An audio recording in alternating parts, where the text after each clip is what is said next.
Jai Baba, folks. This morning we have the pleasure of a first broadcast with Karen, our correspondent, Karen Talbot, loud and clear from Meherabad, and we're going to have a her one of her wonderful bios. We're talking about dear Bal Natu today. So Jai Baba, all and welcome. And here you go. Jai Baba. Okay, Jai Baba to everyone. Bal Natu's name was Chintamani Vishnu. Baba gave him the name Bal. Bal Natu was born on January 24th, 1919, to a Hindu family in British India. He first saw Baba in 1933, coincidentally, when Baba entered the railway compartment when he was 14 and he and his family were traveling. He was deeply moved by Baba but didn't know who he was. It wasn't until later that Bal learned who Baba was. So while Bal came to know sometime later that it was Baba he had been traveling with, he wrote, this occurrence was instrumental in kindling the desire to know more about him. As a teenager, Bal suffered from pulmonary TB, and when his father died suddenly, Bal began to look to spirituality for relief.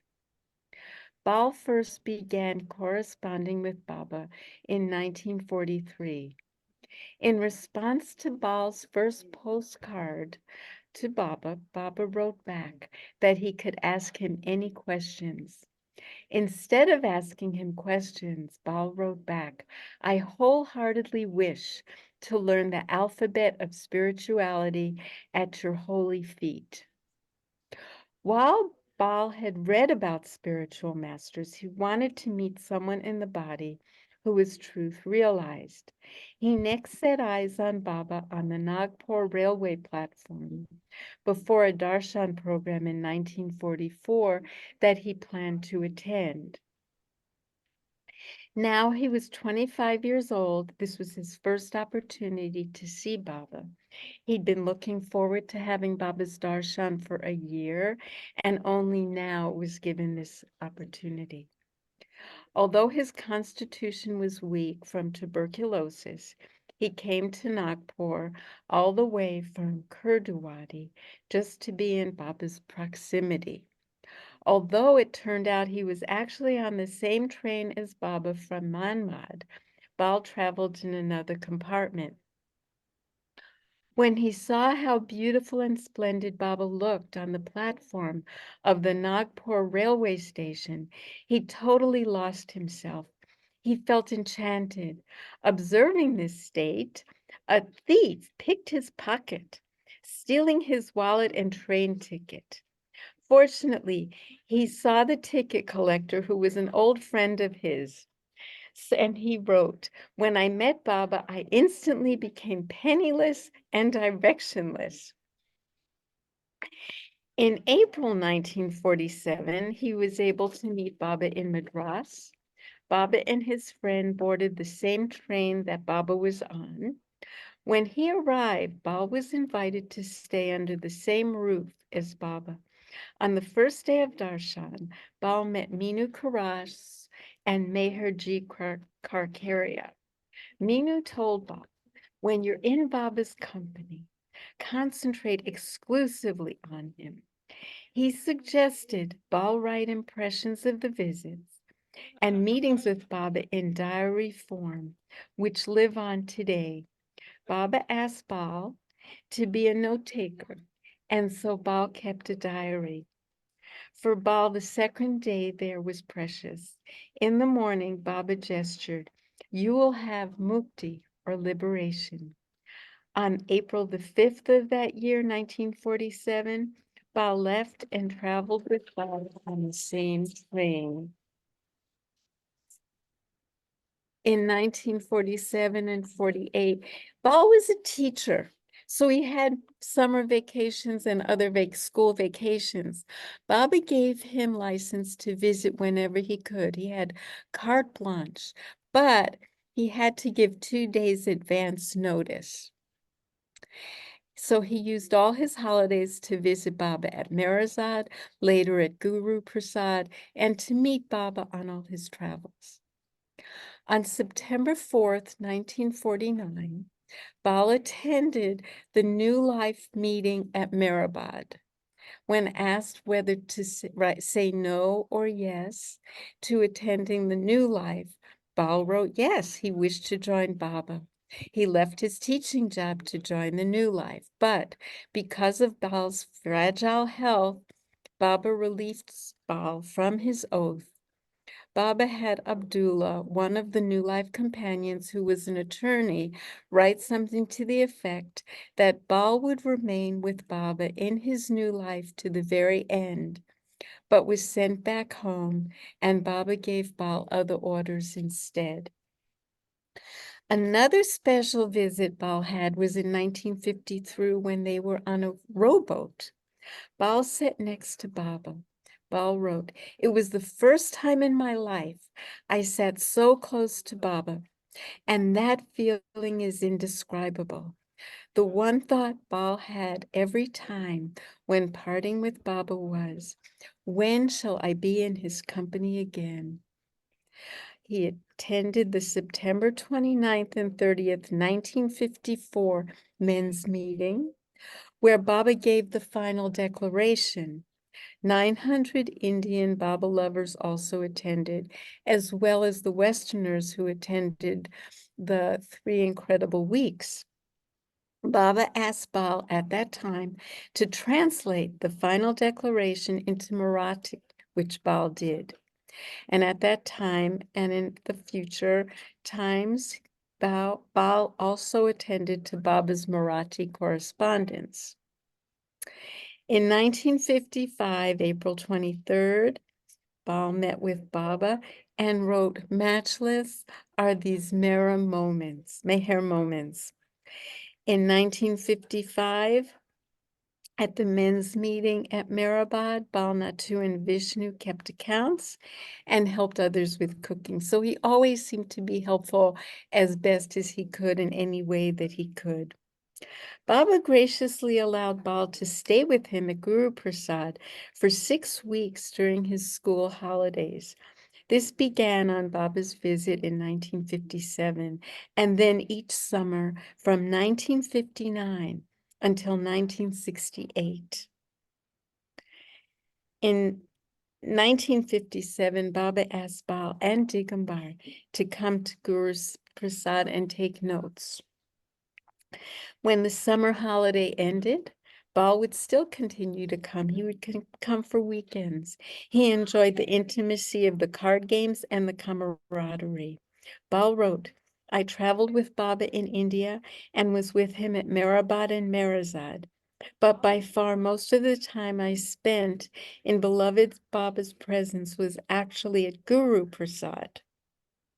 In 1960, Bal was invited for a 10-day stay at the end of January at Meherazad, and Bal's birthday is January 24th. So he decided at that time to rededicate his life to Baba.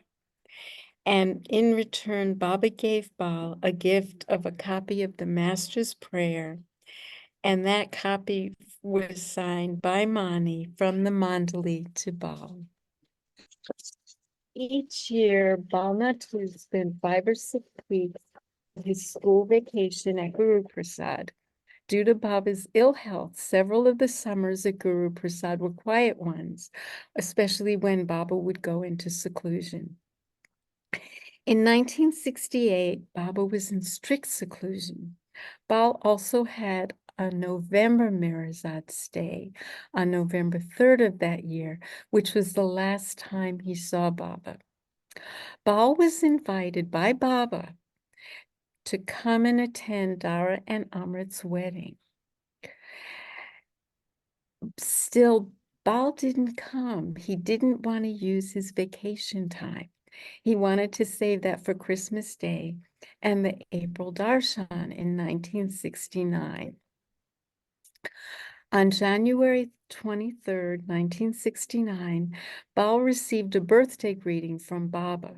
And on his birthday, Bal sent money for tea and a sweet for Baba, kari, a small puff pastry. When the women Mandali were going through some of their precious mementos from days with Baba, they came across a garland. This garland was very special because it was the last garland they ever placed on Baba when he was in his physical form. And they placed that garland on Baba on the day of Bal's birthday, January 24th, 1969. There was a small note with the garland that gave that history. On that day, Baba remarked it was Bal's birthday. Garland me for the occasion. It was only years later Bal learned of this and was immeasurably touched that Baba remembered him and remembering him had accepted for the last time a garland. Bal went to Meherabad when Baba was lying in the crypt. Alaba told him that Baba remembered him on January 31st. Earlier, Bal had prepared a board to write the befitting a fortunate slave message of Hafiz. Bal had one of his students with good handwriting write out the couplets. Bal had Alaba write the Persian above the couplets. Alaba said on the night of the 30th, Baba had the paper brought to him, and on the 31st it was placed in Mandali Hall. When Bal heard Alaba tell this story, he thought, what love, what compassion, what unconditional love. But at that time, Bal felt so sad that he didn't attend the wedding of Amrit and Dara. And so the last time he did see Baba was the prior time in November of 68. Bal attended the 1969 April Darshan. In 1975, he became a trustee of the Avatar Meher Baba Trust. In 1977, he retired from his teaching position and moved to Meherazad. He died on October 7th, 2003. And I just want to mention two Baba women, Erica Hodges, I don't remember her married name, and Amber Mahler, also married. And they spent quite some time living at Meherazad, or maybe it was Meherabad, and going each day and caring for Bal in his last days. So I think they were so important at that time. Bal died on October 7th, 2003. His body was cremated and his ashes were scattered at the confluence of three sacred rivers, which I've just learned was facilitated by his brother. And Bal was a very accomplished writer. He would say, I'm a friend to many, but intimate with the only one.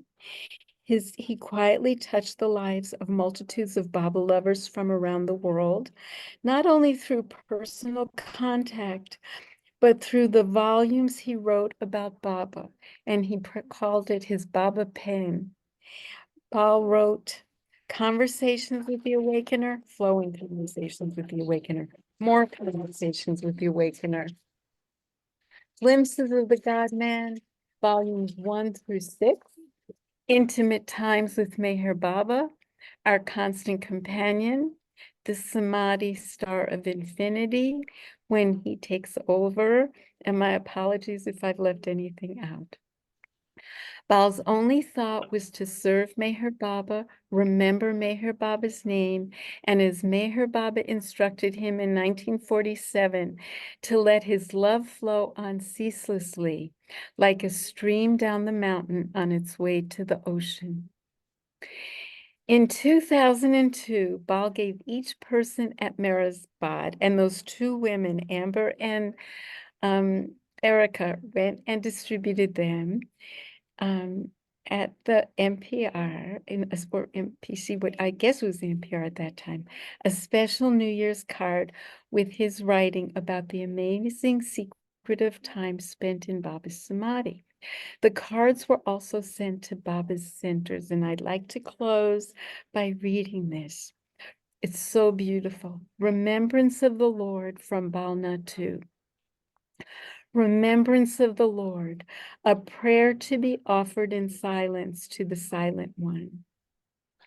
O Lord Meherabad, as I breathe, let my remembrance of you be a renewing music, ever ringing and singing your glory through all the activities of my life.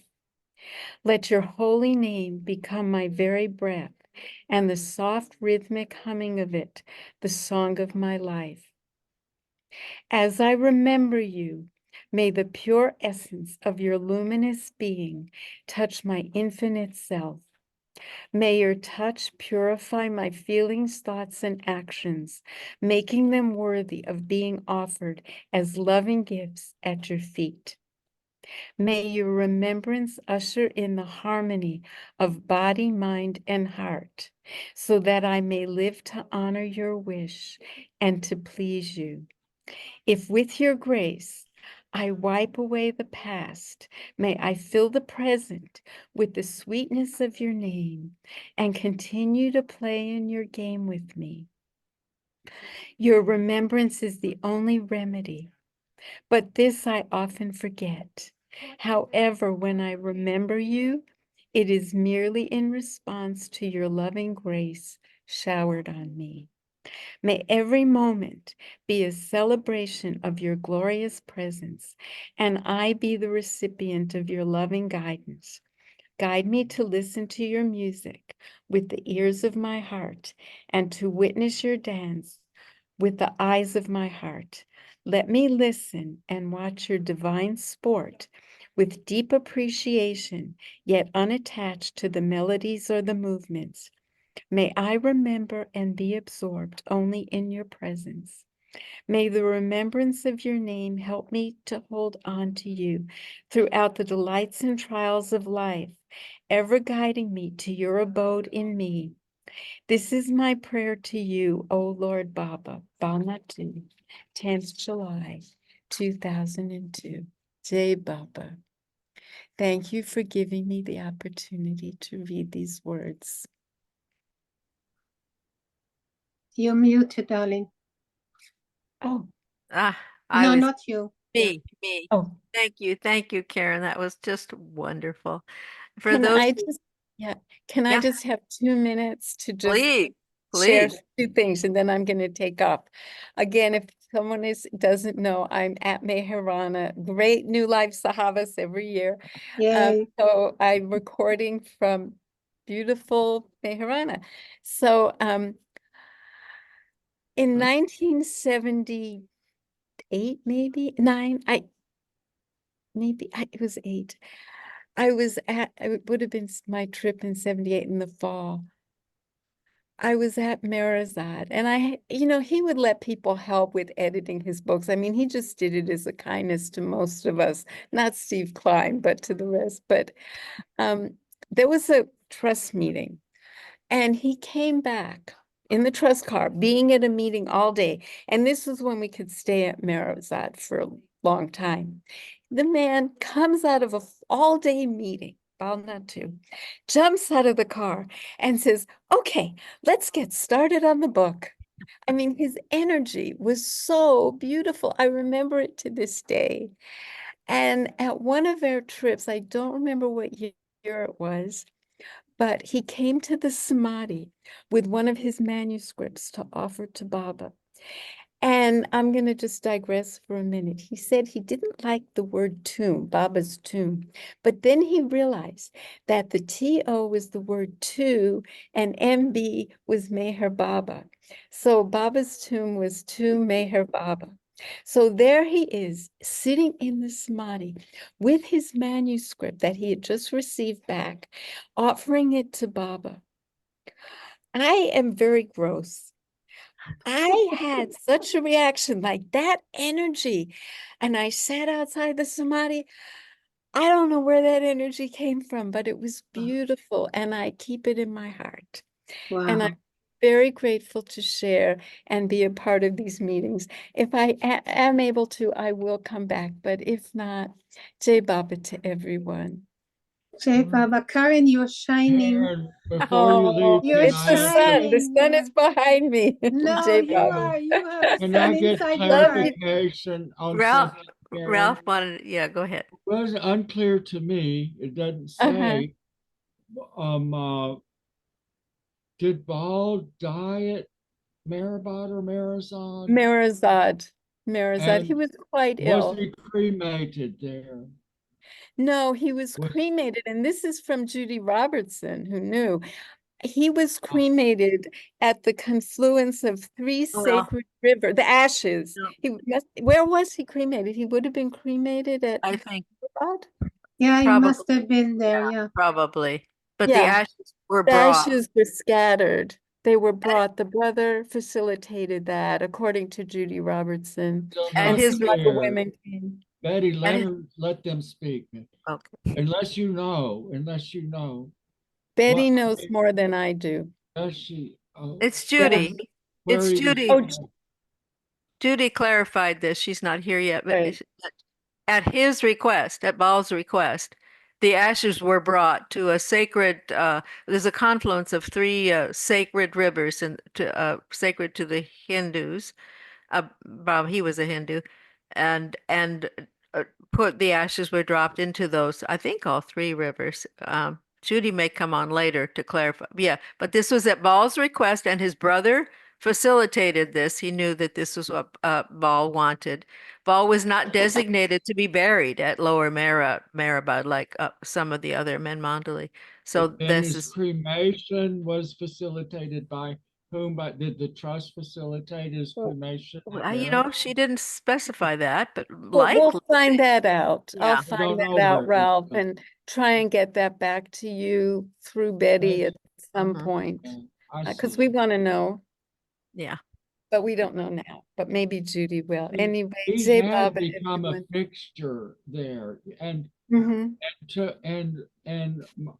saw to the arrangements of Meherabad for Amartithi for a lot of years, if I'm not mistaken. After Pendu, I don't know if Pendu handed the baton to him or if the trust determined he should do it.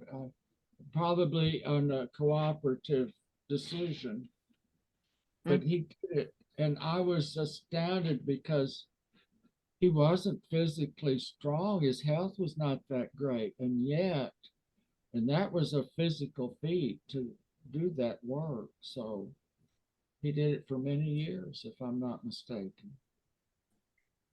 Right. Right. Well, Judy is a great source for these kinds of details, and she doesn't happen to Maybe be here she'll yet. show up. Maybe she'll Yeah, show I up. think she will. She intends to. Yeah. Okay. Thank you, Karen. Oh, she's gone. That was such a treat to have her broadcasting from Marano. Um, okay. I have a movie. It's Bal talking about his how Baba kind of recruited him at the New Life stage before the New Life. So I will play that. Unless anybody has any burning questions before, and then after the movie, we will have a time to share and, uh, ask questions or whatever. Okay, so I will queue up this movie. Baba be with me. Let's see where. Uh, uh,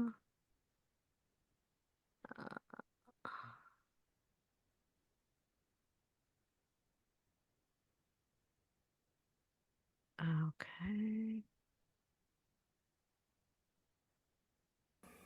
And so, I personally feel that this is the time of sharing these gifts amongst the Baba community, those who love Baba, among those who want to know more of Baba.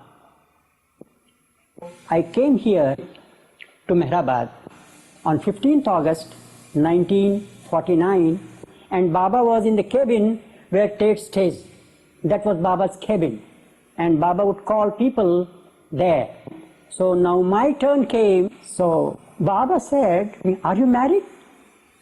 I said, "No, Baba." Then Baba just looked at me and he said, "Oh, you're not married? Then I am going to call you for a meeting soon, and don't miss that." So I said, "All right, Baba had just asked me this thing, whether you are married, and just he said, I'm going to call you for the meeting. So it's good. So it must be soon, and how happy I would be to be with Baba again for the meeting." He doesn't say just for darshan. He says for the meeting. So it would be nice. I would have a nice time in the company of Baba, which all the time I crave for.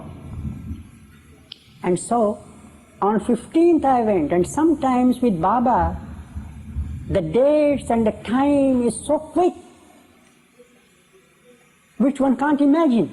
That I thought maybe Baba, maybe, as I said, I didn't inquire, there were also other people.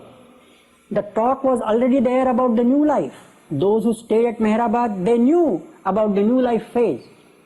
But no one talked a word to me about the new life, or those who were there never cared to know what was going to happen next. And so Baba simply told me that I am going to call you, and then don't miss that opportunity. So I said, all right, and I left. By the time I reached, maybe 4 or 5, maybe a week at the most, and then I received a letter from Baba, which was of course written by Adi under Baba's instruction, and that's the only letter which I have received Baba, a registered letter with acknowledgement due. Means it's a registered letter that you have received it, and you have to sign that you have received this letter. So I said, letter from whom? From Baba, a registered letter?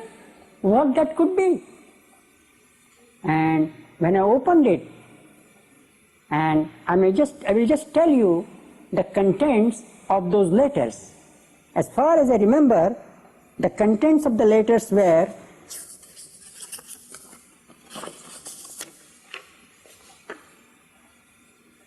Baba orders you to be at Meherabad on September 4th morning at 8 o'clock for 1 day without fail. You alone should come, and if you don't come, you will never come. So when I read this letter, and there was no love from Baba, Baba sends his love, or nothing was there. I said, what sort of a letter is this? Baba said, I will call you, but he is calling me in this way. It's a sort of a ultimatum, or what is it?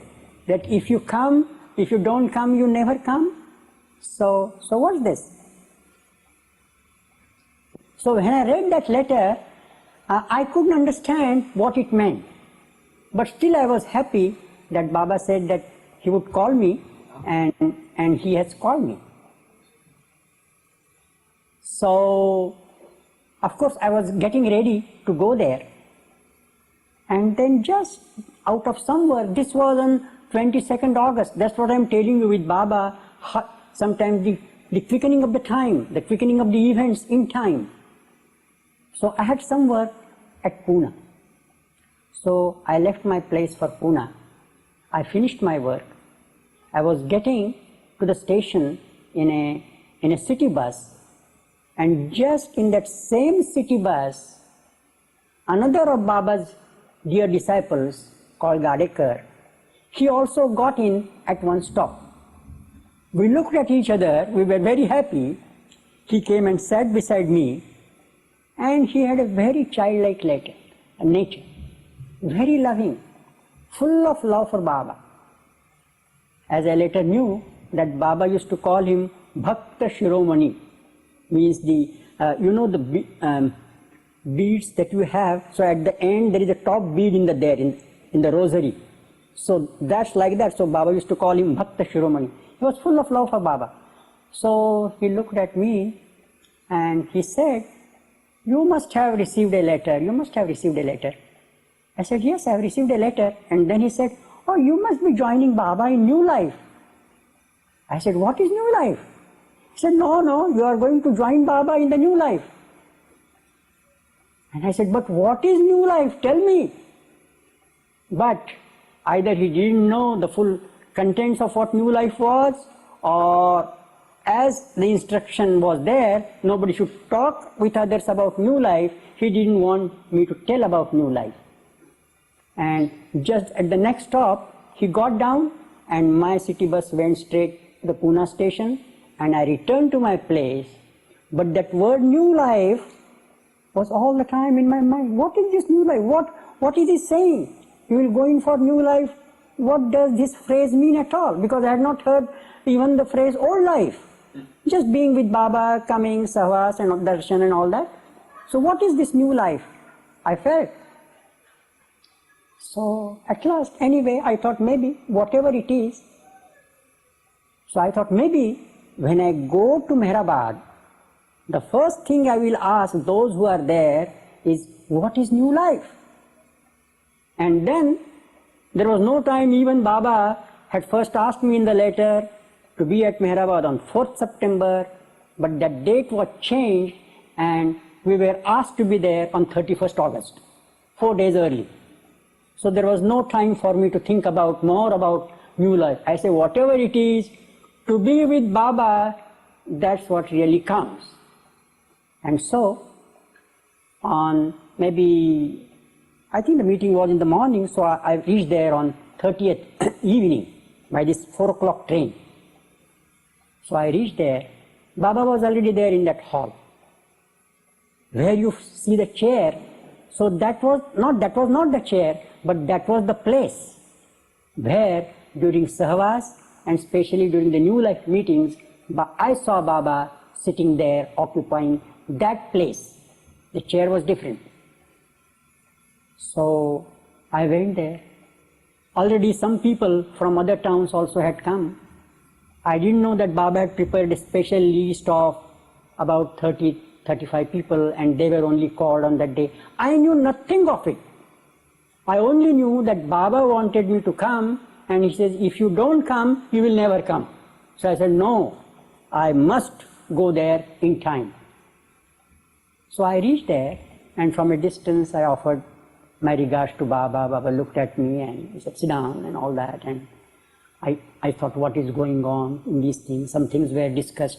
I saw all the familiar faces there. But I felt that something serious is being discussed. Serious topics are being discussed. But I couldn't follow what they were. But all the time that word New Life was with me. And I said, but what about New Life? What is that New Life? So maybe that when these people leave and Baba leaves Meherabad for Meherazad, I will ask, because Dr. Ghani, I used to talk much with Dr. Ghani, I will ask him, what is this New Life? So Baba, after all the little talk and after the instructions that he had to give, the instructions were that we were to get ready at 8 o'clock. The next morning, Padri was asked to clean that entire hall with water at night, and nobody was to enter the hall before Baba gets into it. And every one of us had to have a bath and perhaps wash clothes and wait for Baba. And then the meeting would start. So these instructions these I could follow, but what about New Life? So I said, well, as soon as Baba left, I will catch hold of Ghani and ask him. So Baba was sitting there, and as he got up and as he would straighten up his coat and sadra very gracefully and all that, look here and look there and have a bow like this, and then briskly walk through the door to his car. But when he stood up for a moment, and then he said, one more last instruction. Now, from the time I left, you can talk on any subject under the sun except the New Life. So I said, oh, that was the thing that I wanted to know, and this is Baba's instruction. We are not to say, ask anything, not to talk anything about it. So what is this? It started a very deep mystery for me.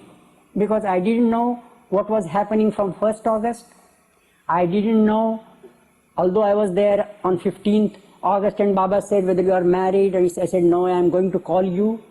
And then my friend Gadekar said that, oh, you are going to join New Life. He was also there. So I said, I will ask him now that he is here, what's New Life? But Baba's last instruction put a seal on all these things. So now what to do? So of course, I can't ask anyone what that New Life is. I said, all right, anyway, tomorrow morning Baba will come and others, along with others, I will also know what that New Life is. And so that night I talked with Gani as usual. He told me many other stories, but we can't even utter the word New Life. Next morning we all got up, had our bath. Baba had already come and he started joking with people. The meeting had not yet started. Although later on I will tell you that it was the most serious meeting that I had ever seen Baba conducting, was that meeting of 31st. But when Baba came, he was quite in a happy mood. He called who had come and all that, and he joked with some of his dear ones, as I said, Gadekar, who had a childlike nature. And if he sees any person wearing off-color robe or had long hair and beard, he would treat him as a saint and offer him respects. And there was another person named Babadas who had long hair, and he would also visit different places, and he would be taken as a saint. So Baba, by way of a joke, said, Babadas has more devotees than I have, and Gadekar has more gurus than the devotees that Babadas had. So there was a little chat like this, and it went on, and the whole veranda was cleaned, and when all these things were going on, all were looking also at their watches. And then suddenly we see the car passing right from Meherabad to Ahmednagar. And in that was one of the invitees named Apsari, and he just waved a kerchief, and Baba said he had to be before 8. Otherwise, he would not be allowed to be in the hall. So a special car was sent with an instruction that he should be brought down as fast as possible from Ahmednagar, taken straight to the bathroom where he can have a bath, and then before 8, if he comes here, then he will be able to attend the meeting. And all this was done, and with Baba's grace, the car came, and it was rightly taken where he can have a bath, and he changed his clothes, and he was there. And then we all slowly got into the hall. Baba first went inside, and the moment Baba got in, there was a real change in Baba's expression. Baba, who was joking right outside, and now he's here, and now he's looking so solemn and serious, and differently I felt, even all those who were there, because they knew about the New Life and the conditions of the New Life, the main mandli, I mean. Baba slowly brought out the subject of New Life. And at the start of the meeting, there were 4 priests, so to say, of Baba. Kekobad, then Khak Sahib, who read Quran, and somebody read Bible, and someone read, Kale Mama read Gita. So those books were kept by Baba's side.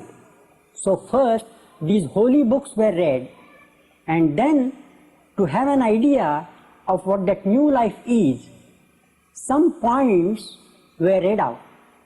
In fact, it was Dr. Donkin who explained all these things in English, and later on it was Ramju who explained these things in Hindi for those, Baidul and others, who may not be able to understand what was read in English.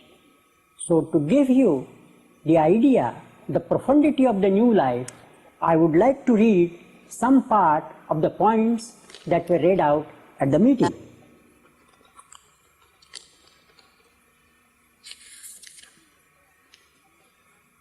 The main refrain of these points was, you and you alone are responsible before God. Baba wanted to make it quite clear that this decision should be of everyone as an individual. So the first point was, in this new life of complete renunciation, you will be utterly at the mercy of all kinds of good or bad treatment that may be meted out to you by others. Whatever happens, you and you alone will be held responsible before God. If by accompanying Baba, your dependents or your business or private affairs suffer in any way, you and you alone will be held responsible before God. If due to physical or mental exhaustion, exposure to extreme weather, lack of food, etc., etc., you fall ill or die, you and you alone will be held responsible before God. If Baba should give you any order that may result in your being sent to prison or in your being assaulted or even killed, you and you alone will be held responsible before God.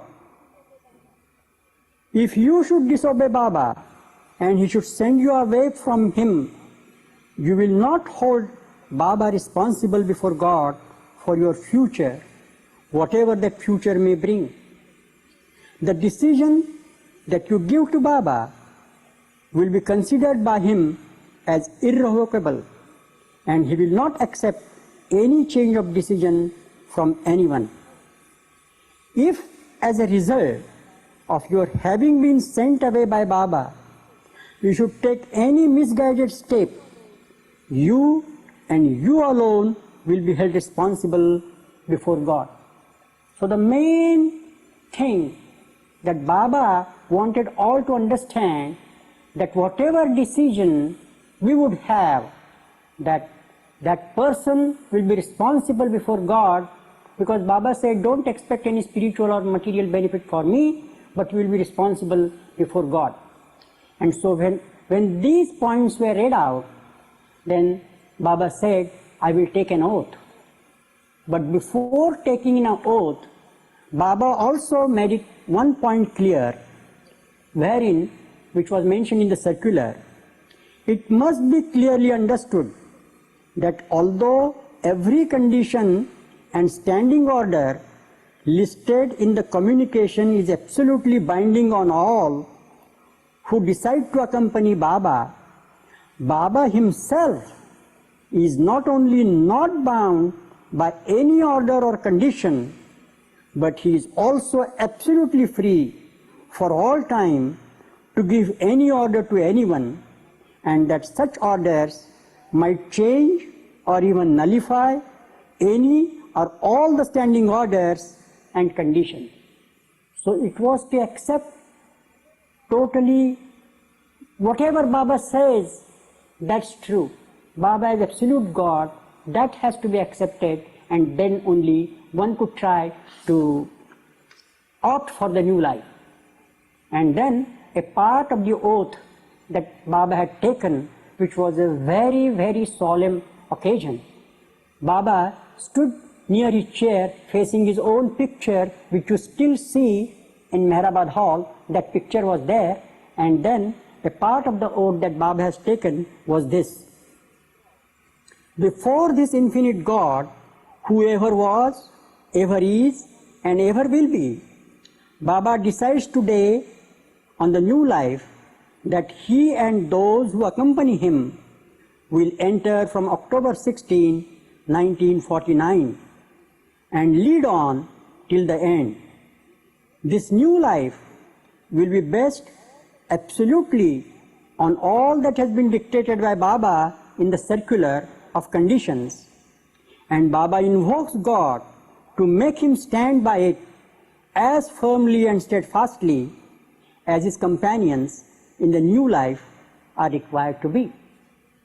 So it's really hard to picture the solemnity, profundity, and the seriousness of the meeting that was held on 31st August in Meherabad Hall. At least, as far as I remember, I have not seen any other meeting so serious as that. And when that was done, Baba was there, and all those who were present, they were handed over the circulars in which the conditions that I read out and the other information that was there, each one would go to Baba, and those conditions were given to him.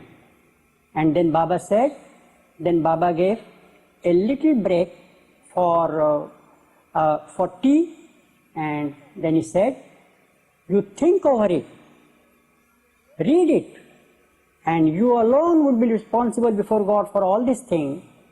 And then, when you read it, don't ask me any questions. No explanations are needed.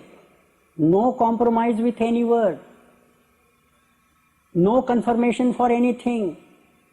If there is any problem, it is for you to solve. But what I expect of you is just to write one word. Under all these, I think there were about 3 or 4 pages, and we have just to write yes and sign, or no and sign. And Baba said, don't keep it blank. Whether you say yes or no, still you will retain your connection with me. But if you don't write anything, your connection with me will be snapped.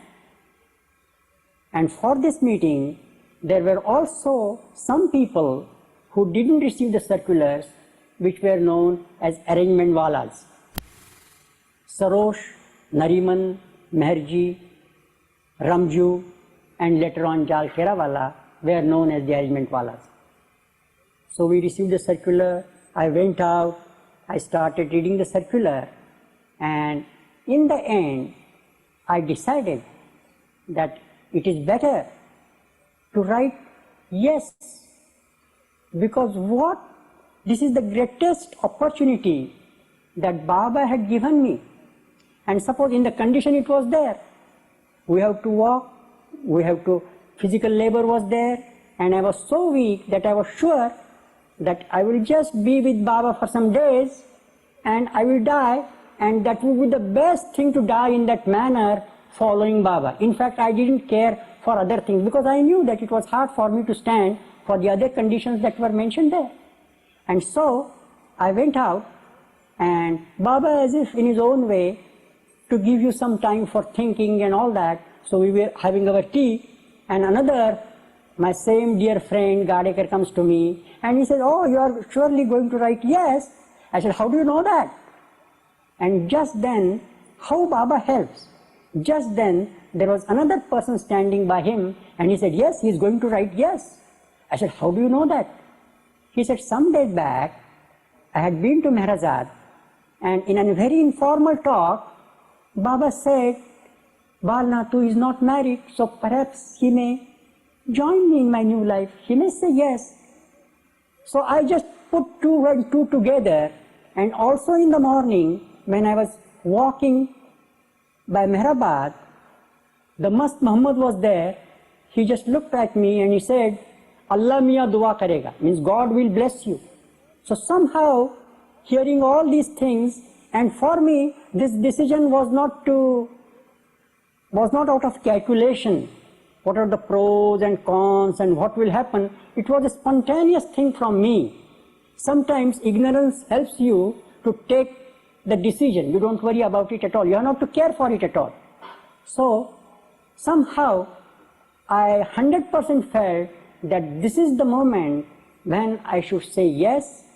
So I said yes, signed, went inside the hall. Baba was sitting in that same chair. That's why whenever I go to Meherabad, I take a chance to go and just pay my respect to that particular place, although the chair is changed. And then Baba never came. Baba said, put it there. And we had our tea, and when we came back, then Baba said, all right, sit in 3 different groups. One was the group of arrangement walas, the other was the group of yes walas, and the third was the group of no-walas. The first thing that Baba said to those who had said no, he said, well, it doesn't matter whether you said yes or no. My love for you will remain the same. And then looking at the yaswalas, who were not of the resident mandali, who had come from other towns, and I was one of them, and he just looked at us and he said, all right, now that you have said yes, it's good, and that you have to come here on 1st October after a period of 1 month. And then he said, remember, you have not to bring anything with you. It's a new life. You have not even to bring, as far as I remember, he said, you have not to bring the other spare clothes. And then he stopped for a while and he said, all right, at the most, you may bring one kambal, coarse rug, that you may have on your shoulder like that. No money with you. No money, no spare clothes, only a kambal, and be here on the 1st of October. And once it is such a thing that when Baba helps you to decide something totally, it's not 99.99%, but when it is really total, then the mind is free. There is no such thing that what would happen this way or that way. And so it was in that very happy mood Baba concluded that meeting, and then I left for Kuduvadi. That day was one of the most eventful days in my life, because it was that day, although in my ignorance, whatever I owned, whatever little I owned, and whatever I owed to so many, I just offered it to Baba. And Baba, in his compassion, accepted it and said, all right, come here on 1st October 1949. And I left for the train with such a light-hearted feeling, because Baba said that when you come, you have to turn your back to the world for good, never going back to the world, to the family, to your friends. Take all those thoughts away from your mind. And I just felt, what a nice opportunity that Baba has given me.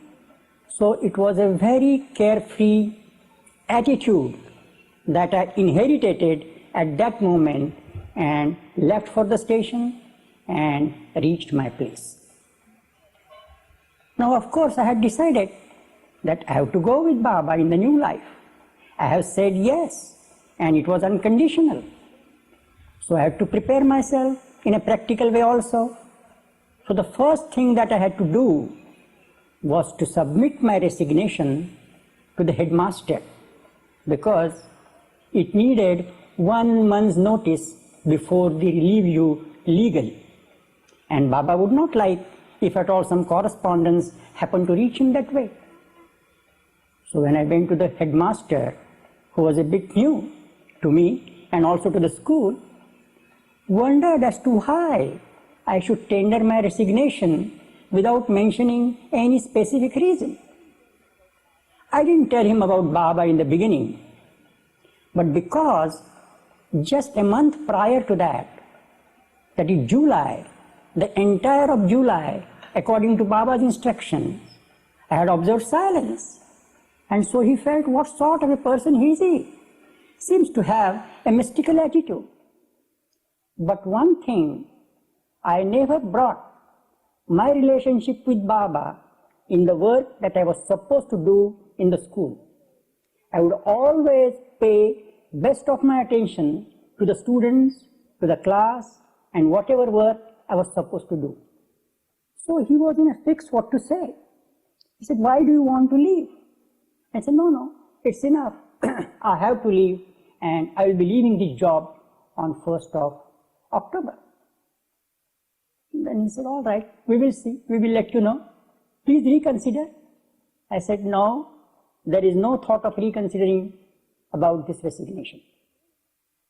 Then the next thing was, we have to attend to the affairs of the house, family, land, house, shares in the company which were in my name, and all these things have to be done within that period, because Baba said, when you come to me, you are not allowed to receive any correspondence from your family members. You are not even supposed to sign anything. Once you come, you totally come here.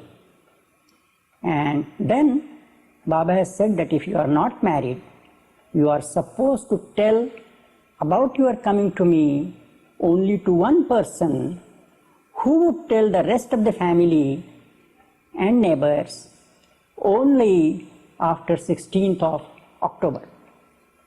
So one day I took my brother in confidence and told him, see, now this is what I am going to do, and you will have to see to all the family affairs, and whatever we do during this month is the time given by Baba, and the rest we leave to Baba's sweet will, God's sweet will.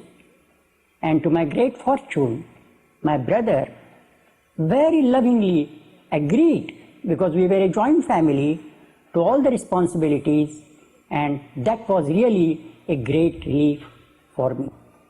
And in those days, I remembered the lines of a poem written by Vivekananda.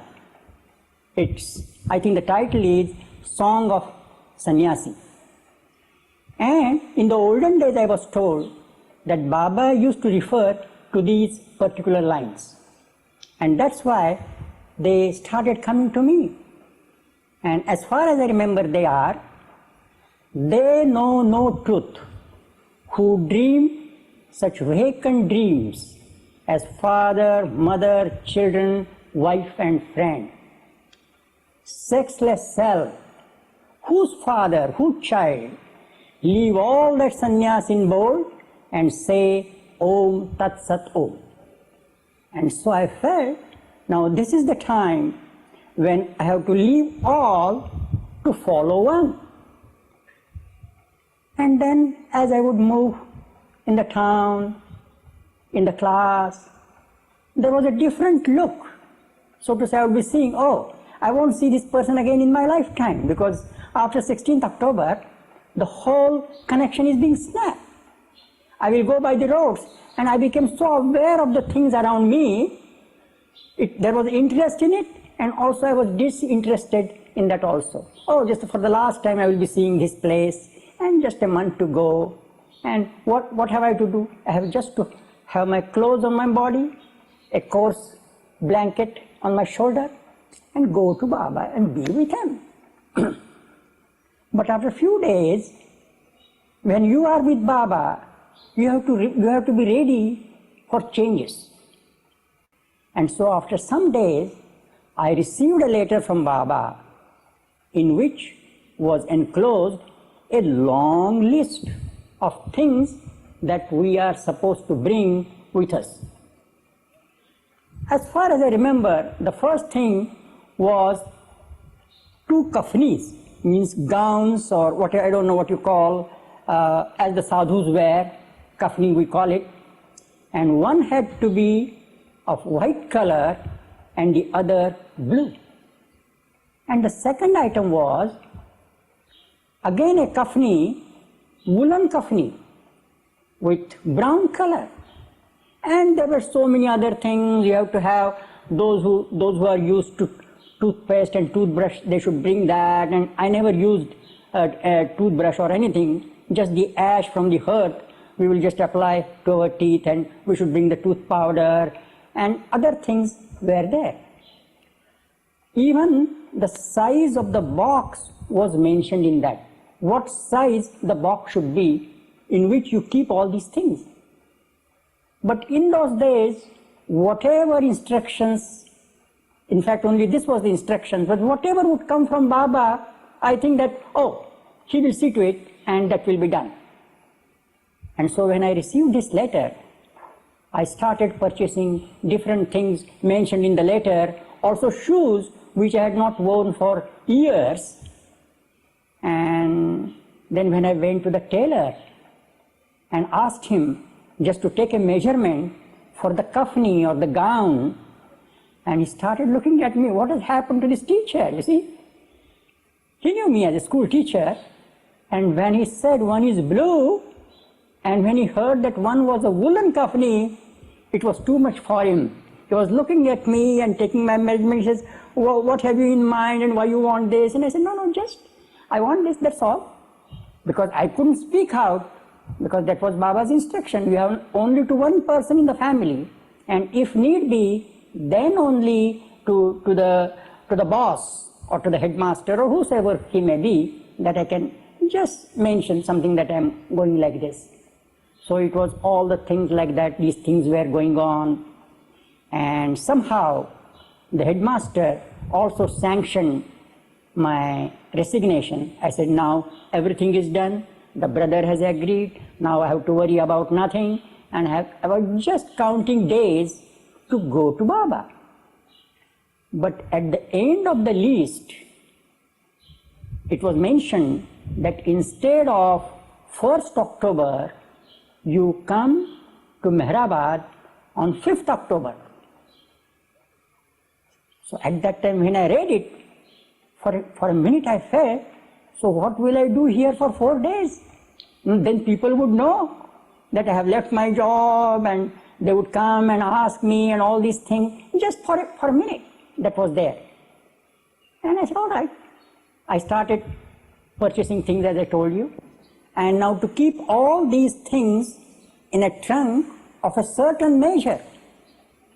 So I told my brother, go and get me a trunk of tin. He went to the town, some other town nearby, 20 miles away, and brought a nice trunk.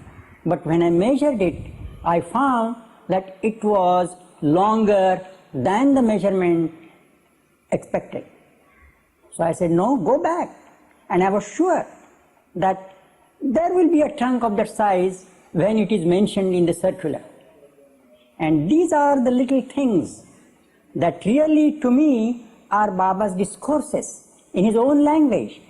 How things that are impossible, seemingly impossible, come out in a natural way and you get it.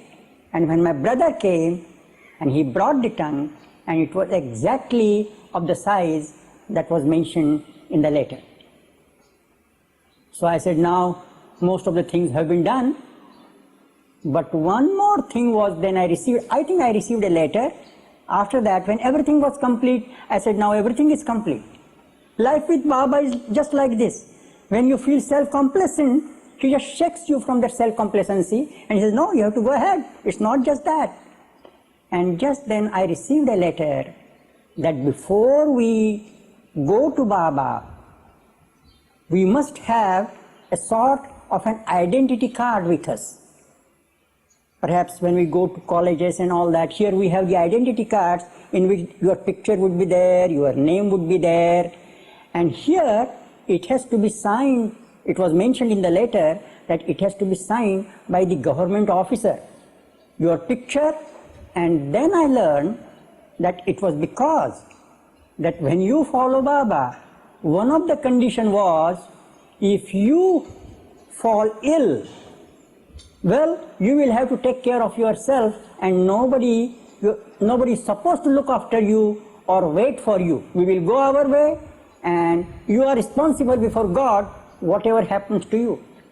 And then I was told that suppose in such a case you die, we are somewhere in India, so how would they know who you are? So we have to keep that identity card with us. So this was the identity card that I had to have before I came to Baba, and this was supposed to be with us when we would walk with Baba on the road, and suppose something happens to us, so that somebody sometime would know that this is such a person from such and such a place. See Baba's humor in these little things, his practicality, his humor, and also the profundity of it. So now all these things were slowly and slowly getting clear. The home atmosphere, the school atmosphere, the colleagues didn't know, but some assistant of the headmaster, he knew a little of it, that I would believe him, because they had to make an arrangement to take someone on the staff. And so now, when it was 1st October, I really felt now what's going to happen? But right from my youth, I am not a social person.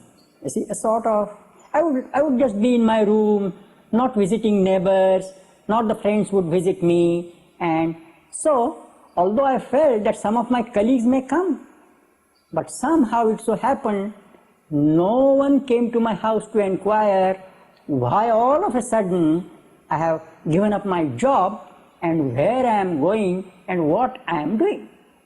So now, after all, 4 days passed. On the 4th night, I think, I left my place to be with Baba on 5th. Baba used to stay at Meherazad and he used to come there every morning. I didn't know much about it. The day I left, I just had Baba with me and never cared to know what's happening at Meherabad. Later I learned that for many days there were different meetings and what some duties given to different people and what happened to other people. Some who said yes, what happened to them. I was not in the know of these things. But when I came, Baba's condition was, you have to be moneyless. You shouldn't have anything with you in the form of money. So I had with me double the amount that I was supposed to pay to the driver of the horse cab, Tonga as we call it. And so my brother purchased a ticket for me and I just looked at him and there were tears in his eyes. But for me, I felt I am going to Baba. And I got down at Ahmednagar station and from the station I knew the fare. I just asked him and I knew that I have much more than that. And so when we reached Meherabad, I just gave him all the money that I had, so that the condition was, when you step in the premises of Meherabad, you have to be penniless. So that condition was fulfilled. Baba was right in the hall. In the hall, I mean the hall at present where Muhammad stays, that big hall. And that chair that you find, that was the seat of Baba, where I handed over to him the circular or whatever was given to me, signed yes, and then just given to Baba. So Baba was still there, not still there means every day he would come, he would occupy that place and meetings were going on. So when I went, I found as if it is just the way that I left and I came back, Baba is still there as though. And things were being discussed and I could follow some, I couldn't follow some, but I just wondered why right in that meeting, one of the things that Baba stated in the new life, if I happen to drop my body anywhere, it should definitely be brought to Meherabad and kept in the dome or the crypt in the dome as you used to call it. And the same he said should be done about Mehra, that her body should also be by the side of my tomb. So I said, Baba is talking about the new life and generally he would say, if you want to die for nothing, you join the new life. And here he is actually mentioning that, about death. It's about his own death and Mehra's death and things are going on like this. But because, as I said, and I would later on say, as long as your response is total, whatever happens around you, God takes care of it. So it went on like this.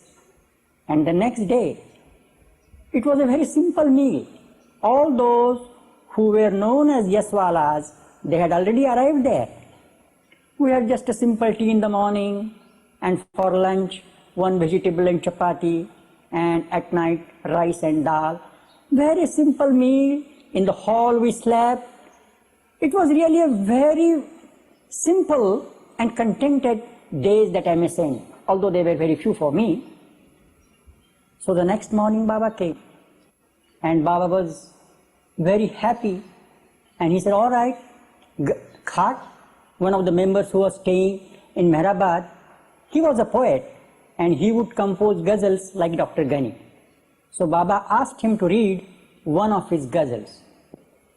That ghazal was a sort of a dialogue between the beloved and the lover.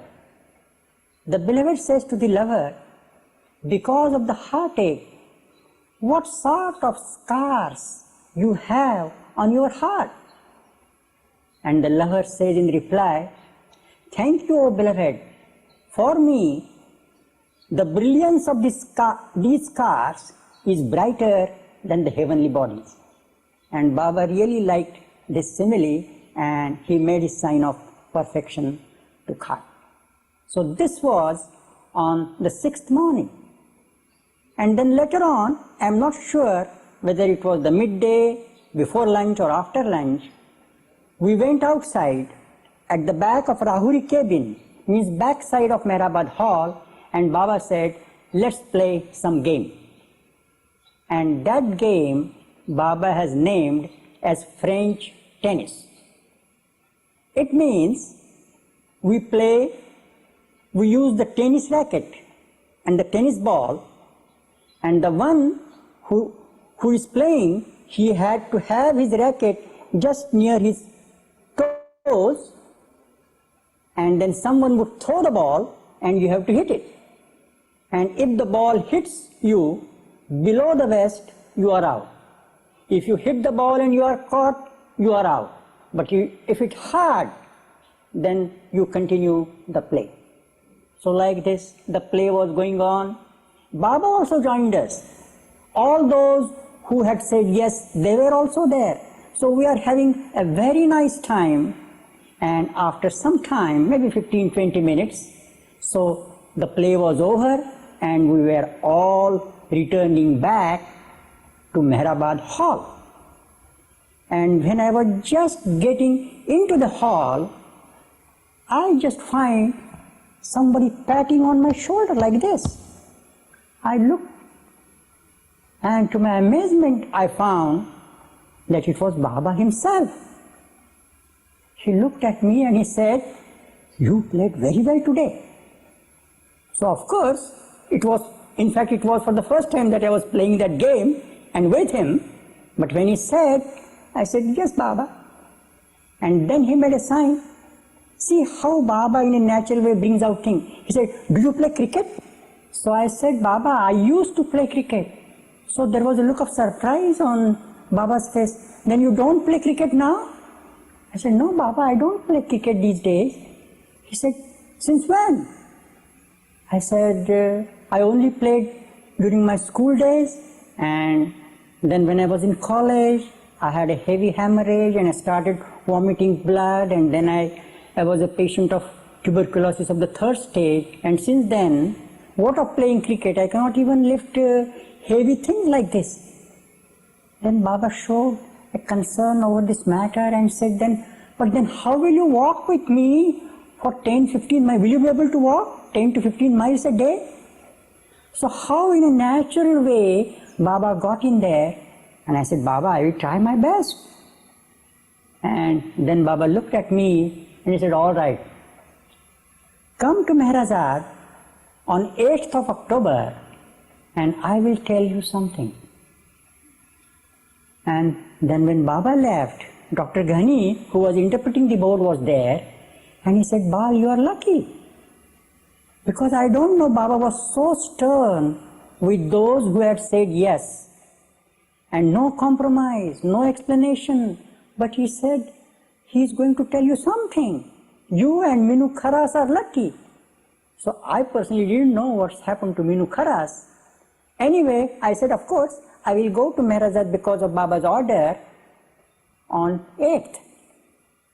So now naturally, I came to Meherazad. At that time there was no Mandli hall as you find like this.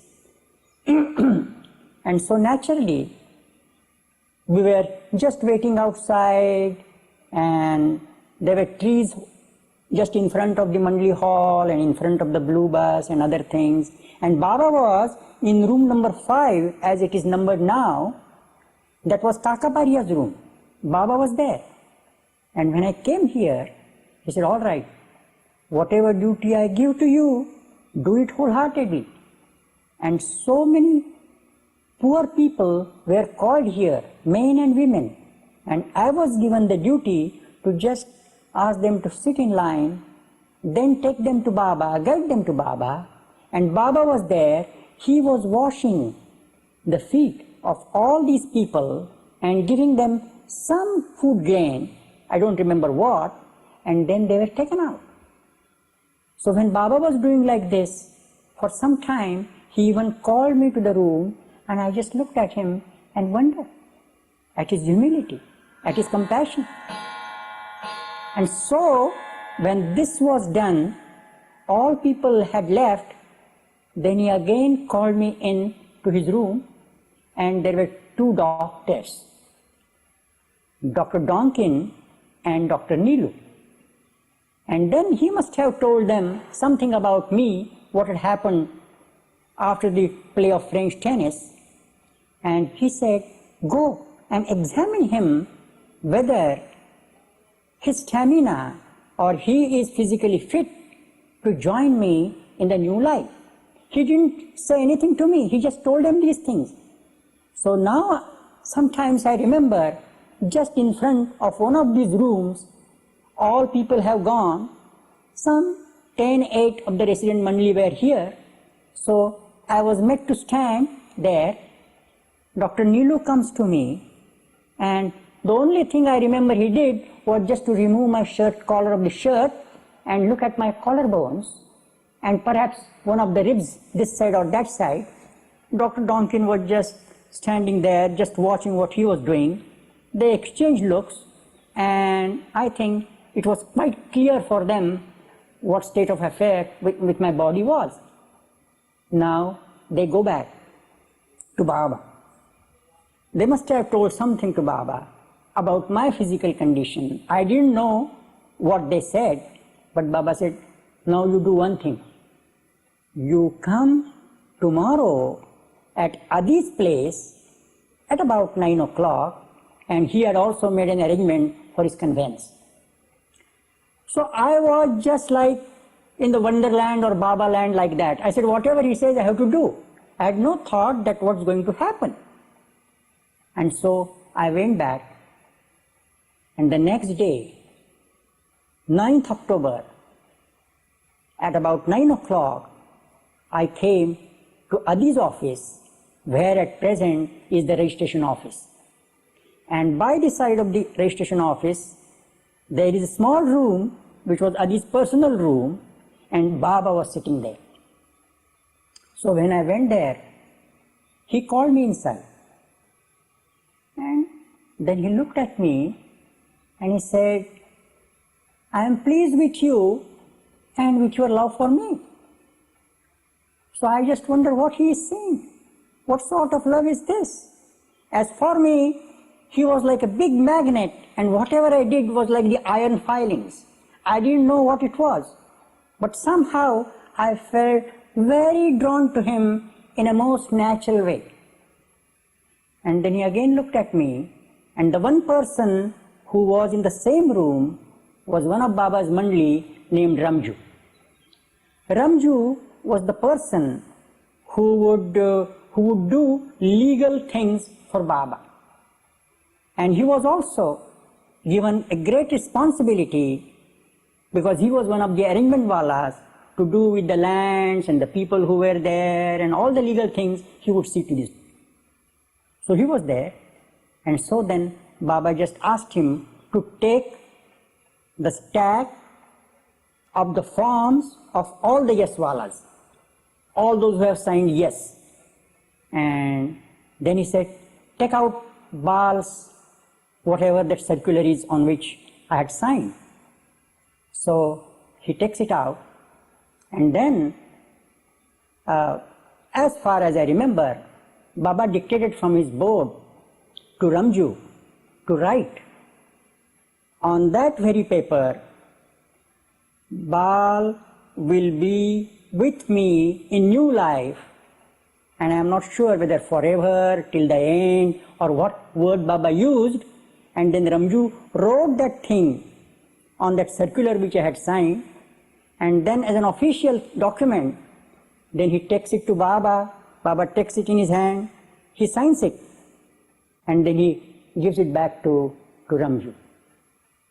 Then again he looks at me and he says, without any fault of yours, I relieve you from new life. You have not to be with me physically. You have not to join me physically in my new life, but you will be with me. And now you can go. Whole thing was so unexpected that I simply looked at Baba and was saying, yes, yes, yes, yes, like this. And I didn't know the new life hasn't yet started. It was to start on 16th and this is 9th October. So then Baba again looked at me and then he said, a sort of an order as I take it. Baba said, but remember one thing. When Baba called me, he had mentioned the question that he had asked me, are you married? And I said, no. And he said, I will call you for a meeting and don't miss it. And now the same thing comes again. He looks at me and he said, don't marry. And also he said, this is the sign for the woman. And so he said, no lustful touch to any woman, any girl. So I took it as an order from Baba. And as I look back, I find that what a great blessing it was from Baba. Because as I find around, it's one of the things, it's one of the elements that sometimes rules our lives and even ruins our lives. And here Baba on his own has given me the instruction, and so I was sure that he was sure to help me, he was sure to guide me, that I obey his order. And as I was reading his discourses in those days, a particular part of the discourse that comes to my mind, which I would like to share at this moment. It is,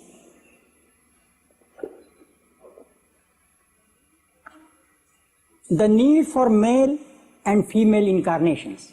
This is one from the series of Baba's discourses on reincarnation.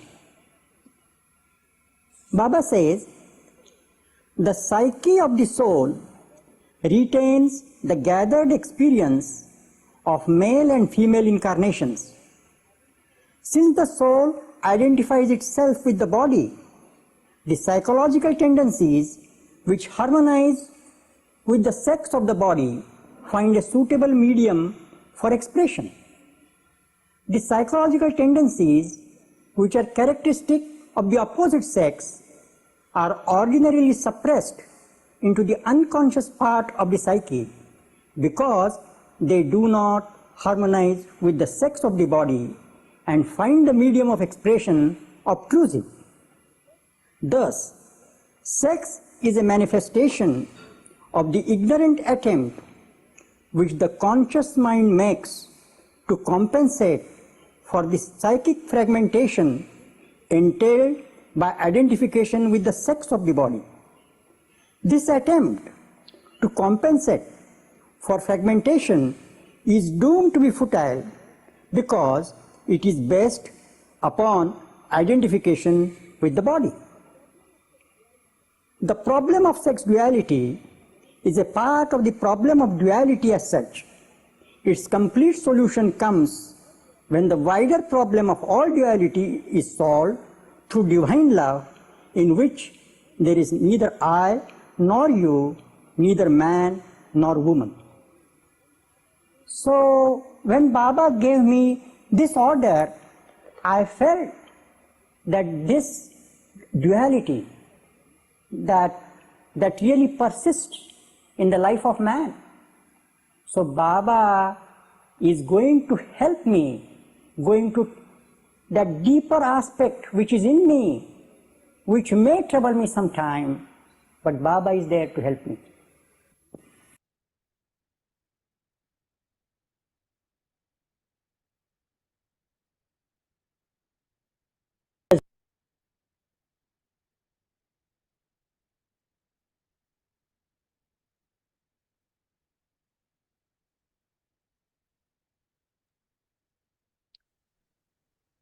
And here we are. See. You know what struck me about Bal is his incredible. Can you all hear me? I hope. His clarity. He was so bright and clear, and he remembered. Wow. So he told that story so with such. Oopsie, I'm sorry. No, I'll keep recording here.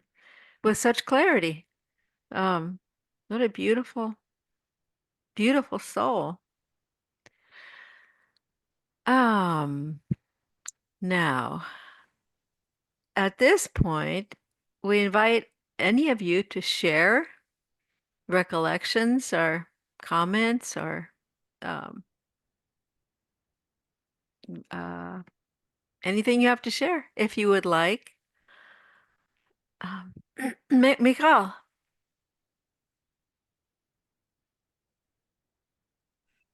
So first of all, Jai Baba. Yeah. That was very beautiful. I've seen many videos, but I never saw that one.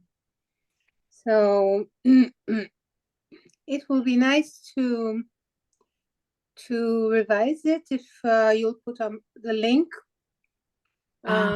just to watch it again. Some things there because it's a long one. But yeah, so first of all, I remember the encounter with Bal Natu that I had in Meherazad. And but in this video, I saw him in a different way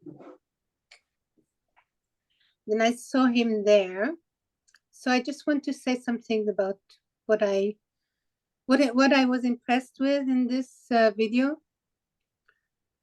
First of all, his delightful expressions of face, like a child, you know, with the eyes glowing and so innocent. And he's a good-looking man. He is very good-looking. And when I met him, I never thought of that. But he has a very beautiful face. And so I was very impressed by that because I suddenly saw him from a different place than when I saw him when I met him in Meherazad. So in Meherazad, I always felt uncomfortable. I loved Meherabad and I loved Meherabad Hill. My heart was there totally. But in Meherazad, I felt not so comfortable because I felt that I was sort of watched. I didn't feel free because I felt that there were people watching me. And so I didn't feel comfortable there. So I usually would run to the seclusion hill, or I would sit at the edge of the women's porch, especially when Mara was there. It was quite different, of course, different completely. Or I would go and sit in Baba's room or go and sit in Mara's room. But that is where Bal Natu stands out for me. Because when I was there, I was feeling in Meherazad, I was feeling that I was expected to be so and so and act so and so, whatever. It was not an outside sort of feeling, it was a feeling inside. But I felt that Bal Natu was actually the only one who approached me. Oh, and also Merwan, Jisawala. Bal Natu and Mera, of course. That's a different kind of completely different being. But Bal Natu approached me very gently. I think he felt, he was very sensitive. And I don't think he always felt very good in Meherazad either. he knew the inner little tensions that were between people, and what they would exchange. And we see that in many of his intimate conversations. We see these expressions written out in the intimate conversations where he didn't always feel completely accepted and for what he was. So one time I remember I was sitting on the long porch of the men. People were somewhere and I was alone there, just sitting quietly, probably trying to run away from something. And he approached me very gently and he sat next to me and he started talking very gently with me. And I felt that he knew my heart, and I felt that he wasn't expecting anything of me or wanting me to behave this way or that way. He just saw that I was taking side path. And so he asked me about some of my experiences with Baba. And I told him some. And he said,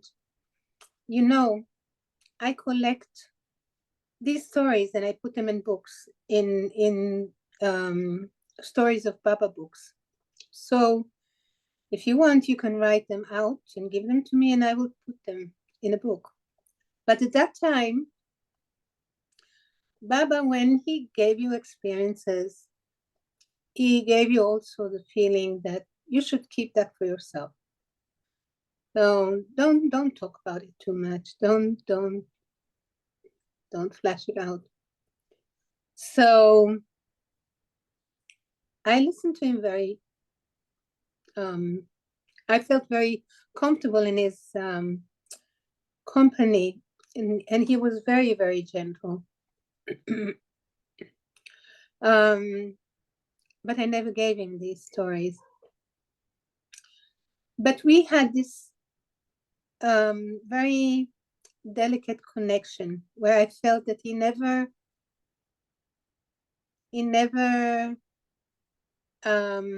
barged into my space, whereas I felt barged into my space by people there in Meherazad without anyone saying anything to me. Just I felt too many barges into my space and expecting me. I don't know what expecting, but expecting me. So I used to just, take the side lanes. He never did that. He never barged into me. Neither did Nana, and neither did Bauchi, and neither did Mera.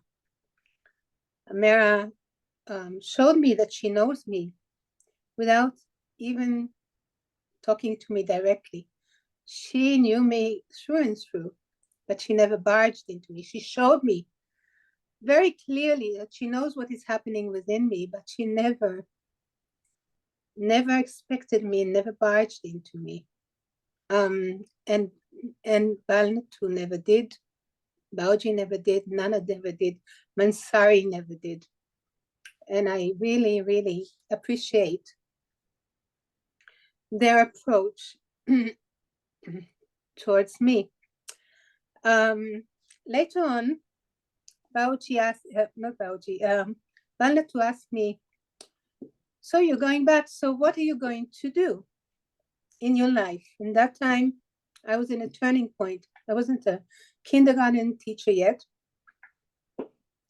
And I was working in a publishing house, in a book publishing house. And I said, I might do translations. So he said, what kind of translations would you do? And I said, well, I might go into, I was thinking about monetary solutions to my life. And I said, well, maybe I'll translate science fiction books. because I liked science fiction, because I felt the science fiction, much of the stories at that time, Asimov and all those at the beginning of science fiction, they were very spiritual. And so he said, oh, you know what? Why don't you translate one of my books? And so I said, yeah, that'll be a good idea. He says, take any book that you want, and I give you full copyrights to do that. I mean, full permission for me to translate any book that I wrote and that you like. And I said, you know, I really like stories about Baba, people's stories about Baba, coming to Baba. He said, fine, then you tell me which one you like and go and translate. So I'll put my background down.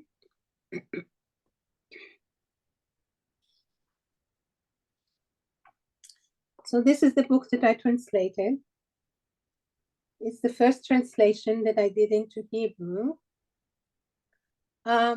It's from when he takes over. And 1988. That's the year I came, 1988. And that's the first, it's interesting now that I'm looking at it because it's the first year that I came to Baba was 1988, but it was translated in 1995. I gave the translation rights to the trust. And when I finished this, oh yeah, and he said, publish it. And so I never had money. But I went to some kind of publishing place and I asked them, and he said, 1,000 copies, do 1,000 copies. So he gave the number.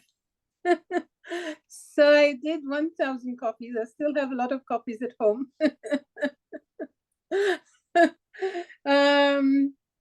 But it was really nice to do it.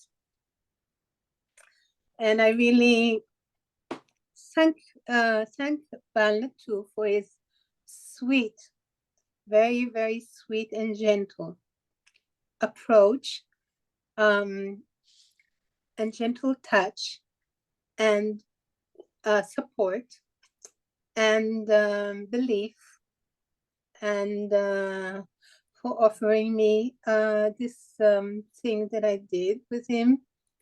And I think that's what I can tell about him. His gentleness, his way of not barging into the space, and really giving strength. Now, another thing that I want to say about Bal Natu was in Karen's bio, but it was not very strongly stressed. Baba told Bal Natu that this was his last life. Baba didn't usually do that with people. He told Eruch that he would take him, and he told also working Boxwala. He told also working Boxwala that that was his last life. And Bal Natu. These are the three people that I know. Only three people that I know that Baba told them that this was their last life. Can you imagine? That Baba tells you, oh, Baba, this is the last life you're gonna have. And he brings them so close to him. And still the mind is not blown up, and they don't go with the noses up, and they're very humble and very sweet. And so, and what he said about what he read from the discourses about It's very amazing. I never read that. I never remember reading that. That it's only our effort to bridge our fullness that people are looking for sex. It's only the effort to bridge our fullness that makes people look for the other in order to complete the thing within. And Baba says in that discourse that he read that the only remedy is to be in this great love of Baba, beyond sex and beyond the split of the fullness of our being in God. So thank you for this share. It is interesting that it's the first time that I remember that I'm on a Zoom with Bal Natu. Is it the first time that he's? No, okay. No, in fact, we played this same movie a year ago.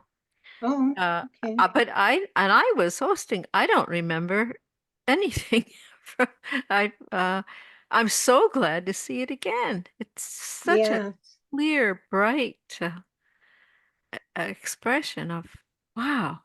I can't get over what a clear, shining soul he is. So he just didn't have obviously complicated sanskaras, just as clear and shining with love, and he remembered so well the story so clearly, step by step, what happened. It's just a joy, I think, to hear him just recount how it was. yeah, And yeah. I So agree. Do you mind sharing the link with us? I'd love to listen to No, it. a link does not come up, but let me tell you, all I did was go to Google, Mhm. Google Bal Natu, Okay. Meherabad video. Okay, thank you. Uh, Several come up, um, and there are several audios that come up. This one is in the gallery from the Los Angeles. They have uh, and it's called. They have quite a gallery, and it's called Bal Natu: The Old and New Life. Thank you. Thank Yeah. you. I agree. He just emanates peace. He just seems so peaceful. And Mikal, that was beautiful. I loved your story. Thank you. thank you. Thank you. I think it's the first time that I'm really talking about the feeling that I had in Meherazad. And I Mhm. think it's because I was an Israeli and there are not many Israelis and they might have been expecting something or I don't know. So I felt very uncomfortable because I felt this expectation Mhm. and it was a pressure on me. So Mhm. I would actually I didn't behave, because Mhm. these beautiful people. And I used to just, try to get, way, except for Mera and Bal and Merwan, because because they didn't expect anything from me. They just let me be. Thank you, I think I know that Karan. He feeling. just shared the link. Oh, oh, great. Thank you. Mera Oh, Kiran. what a Mhm. gem you are, Mary Kiran. Thank you so much. Yeah, our super detective. Thank you. Mikhail, I think what I experience, I think what you're talking about is that I should be some way or another way. And some of I'm thinking of particularly Indian women for some reason. And I knew I would never live up to that. I wasn't, and that's kind of a sad feeling when you're told you should be some way that you know you're never going to be. I think that's maybe similar to what you were saying, but uh, I never felt that from Ball. Quickly, just a silly little incident well, I was there with my children, and uh, and they, of course, they liked collecting the rocks, the beautiful, and we were told you are not supposed to, be very careful, leave them here. And they had each little piles. I remember we were sitting on the PC porch, and up comes Ball. I thought, oh dear, uh, what now? And Ball just kind of, he didn't it just didn't, I admired them. So he was very just non-judgmental or, uh, yeah, we didn't, of course we came home with too many rocks and I sent rocks back with my Rain, our daughter Rain, who went later. Uh, so that's that story. I think I have to add to another figure to that. There was Meru. Meru was very okay, also not, very gentle, and also very accepting. And later on, Katie. Eric Oh. used to talk about the rock. People collect souvenirs for rocks, and he said, if it keeps up soon, we won't be have a hill left. It'll be a valley, Hill, right? there won't be a hill remaining. Seemed to me, he had a lot of reflection on it, serious points, Yes, I know. about that. Mhm. But all these rocks, the women themselves, when they came there first and Baba took them up the hill, they found all these beautiful rocks and they brought them and they decorated the garden, but Mera's garden. But then when they built the new house, where's the women's porch and Baba's room, when they built the new house, then all these rocks were gathered and put into the foundation. Foundation. Yeah. Interesting. Yeah. And if you remember, anyone who was in the PC, on the woman's side at least, there was beautiful garden inside the closure. And this garden has a lot of those stones also, a lot of those crystals in the garden. It was amazing. It was if it was the king's land. You kick a rock and it was a geode. It was just amazing how many beautiful stones were just on the ground there. Yeah. Mm. Anyone else have something to add? I've just loved the time that with Bal. What a treat just to listen to his clear, sweet stories. Mm. Well, I think if there isn't anyone else, I'll just we close maybe with Avatar Meherbaba Ki Jai. Avatar Meherbaba Ki Jai. Avatar Meherbaba. Baba Ki Jai. Hey, Baba. Thank But you, I do want to thank Bal Natu for being so kind and so beautiful. Bal Natu, your gentleness and your beauty and your love and your purity and your understanding of approaching people gently and your very beautiful gift of being having that one life and that's it, and serving Baba during that time. I wonder what grades what grades he taught, what school, what teacher, who he taught. I don't know really. No. College or No, children, not college. children. Yeah. But not young children, I think. No, Maybe. not young. Well, we have to ask Karen if she'll pin down. She's becoming the woman with all she's trying so hard to be accurate.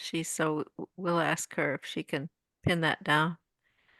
Judy may know. I'll have to, yeah, I hope she's okay. She was supposed to. There's another story. Yeah, now I remember there's another story. Bal Natu was very connected to the Samadhi, very, very much connected to the Samadhi. And when Baba dropped his body, someone needed to be caretaker in the Samadhi. And Bal Natu really wanted to. That's a story that I heard. So Bal Natu really wanted to, but also Nana wanted to. So there were two people who wanted very much and were very much connected to the Samadhi. then Bal Natu himself um, uh, gave it up for Nana because he knew Nana wanted it so much. So he did give it up for Nana. So it was like sacrifice. Another thing that I remember about him is also very special, is that he was working in the room where Money was chairman. Money was chairman, so if you came in and Money was sitting on the left, then Bal Natu was sitting on the far side, on the right side, in the back side of the room. So actually, they were sharing a room. I think that I didn't meet Rano Gaili, but Rano Gaili also, I think, worked at that place. And so I remember just going, because there's no place on earth where you can just come into the chairman of the place without any announcement, without any appointment, without going through the secretary. You just, they'll open the door, or the door is open anyway, and you just go in. And the same thing with Money, and the same thing with Erich, and the same thing with Bauji. So it was always open door, and you never had to make an appointment. And this is something so out of this world, something so not common, so amazing that these people were always open. So this was the setup. You go into Mani's room, and she's sitting right on the left side of the big table, and she's always being free to talk to you. And then Bal Natu is sitting in the back, and then also you always see the view of the terrace in the backside where Erich was sitting, and through the window he would be watching. He would be guarding Money. He always had his eye. It's like when Baba dropped his body, Erich. Erich was responsible for Money. He was like a chicken hen on his little chicks. So you'd go into the room of the chairman, and she would be, her lively being and a creative, beautiful being, like that, all bubbly and sparkly and everything. And Bal Natu very, very silently and very delicately and very quietly on the right side. And Erich would be there on the back side, watching through the window. Baba's place is just something quite different in this sphere of the world. So, yeah, so this is also very important, that he was there working with them all the time, very silently, very quietly.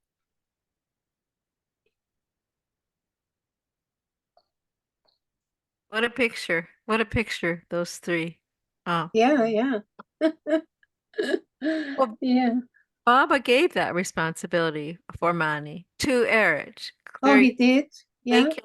Take care of her.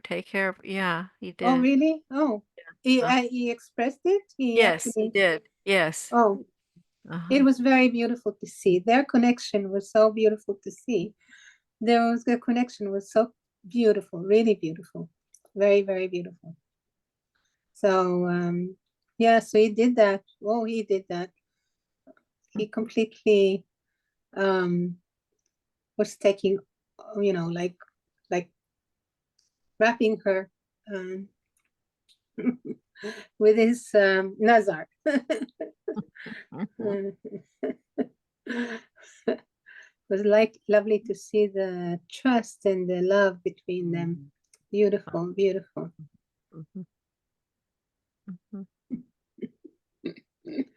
Just to think that he was peeking through the window terrace, the terrace window. What did he do out there? Oh, he did everything.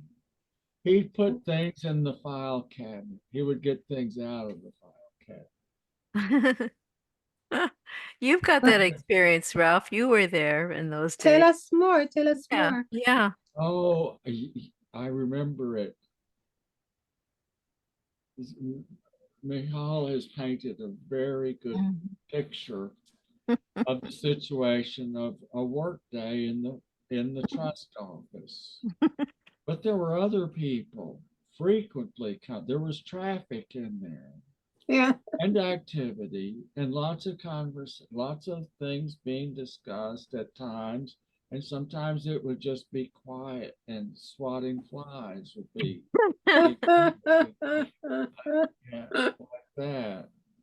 So you're talking about the trust of, you're talking about the Kushra quarters. You're not talking Yeah, about Kusha Meherazad. quarters. Okay, I have a Yeah. different picture. Ah, That was Yeah. in the trust where and Eric's would be like, there was a veranda with a little picket, very nice little wooden fence. There was the courtyard, which was all rock, I think, rocked in, and there was a garden in the center. It still is that garden in the center, and then the compound surrounded it like horseshoe shape towards, and then the entrance gate was out there looking out. And I don't know what was out there anymore. I think Sarosh Cinema was kind of a bit across, and the main road was there off to the side, to the back of the room, the big room that was the meeting place for the Ahmednagar Baba Center. Big room was diametrically across from the trust office. And then Monty's back, there was a wall. Her desk, and she sat between her desk and the wall at Monty's back. Remember, there was a big map of the world, I think, and Baba's photo. And that was the common wall to uh, the Kalchuri's kitchen, oh, where they cooked. And so that was provoked a curious thoughts to me at the time. I mean, and then they had a section walled off there that was the trust office of the veranda for an extended office area for work, for typing. I remember Jacko did a lot of typing. And I remember, and Bal Natu usually was always at Meherazad. And I saw him a lot. We saw each other a lot.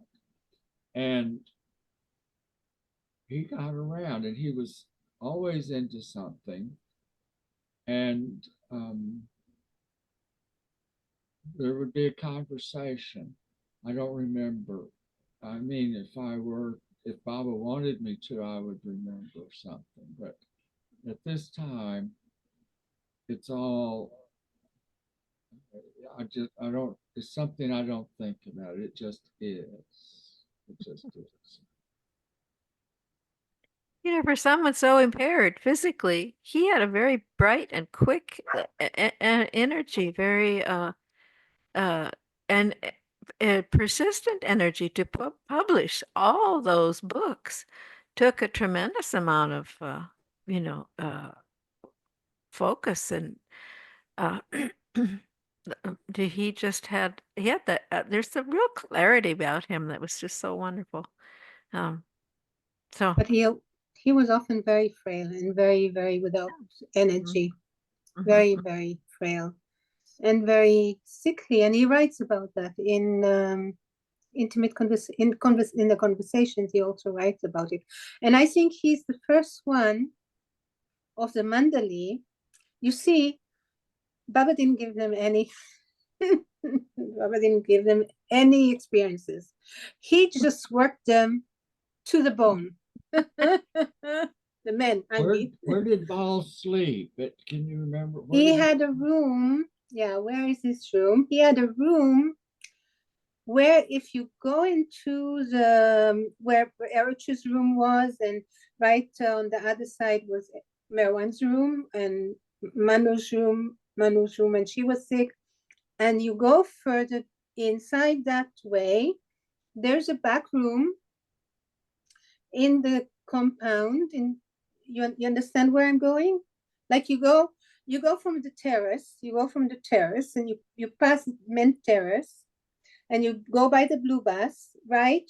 On your right will be Erich's room. Pendu's room. Erich's room. It's on And the right. there'll be sort of a Pendu's is on the left. corridor, and then you go through that corridor, which is with a small roof, if I remember right, and you go further towards where now there is the parking lot, and before that was Mera's garden, big garden of roses. So if you go that way, you come to a room which is not connected, if I remember right. It's a bit separated, and that's where he had the library, some books and things, and that's where he would sleep. And sometimes he would see people who didn't talk English, because Erich would talk English in the Mandali home. So people who didn't know English and knew Marathi or whatever other languages, they would come and sit with Bal Natu in his room, and he would tell them stories. He had one little bed there, and nothing, like all the Mandali, nothing, just bare necessities.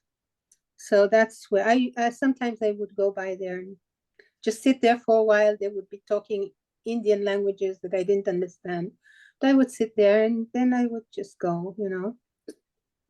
He was very gentle, very, very gentle.